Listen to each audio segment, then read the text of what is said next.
Tonight, county leaders saying no to a proposed energy corridor that could impact landowners in multiple Kansas counties. 12 News reporter Rachel Hallam joining us in studio with an update to a story Fact Finder 12 has been following since the beginning. Rachel, this proposed corridor you're seeing behind me through Kansas would stretch 5 miles wide and run through land in multiple counties as part of the National Interest Electric Transmission Corridor designation process. Now, Tuesday, commissioner boards from Russell, Pawnee, and Barton counties signed a letter of objection to the U.S. Department of Energy.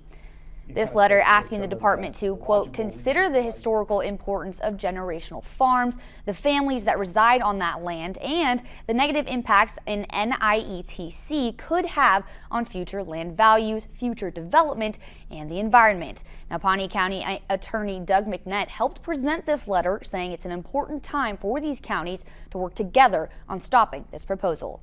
It kind of sets forth some of the logical reasons for why you don't want this. But if you decide to leave this as a project, the Midwest Plains option on the table, be prepared to go through the process, because we're going to fight whatever it requires. We're going to go to coordination. If the coordination efforts aren't successful in reaching a mutually agreeable, something that meets both local needs, the environmental needs, then we fully expect that it'll ultimately end up in the court system.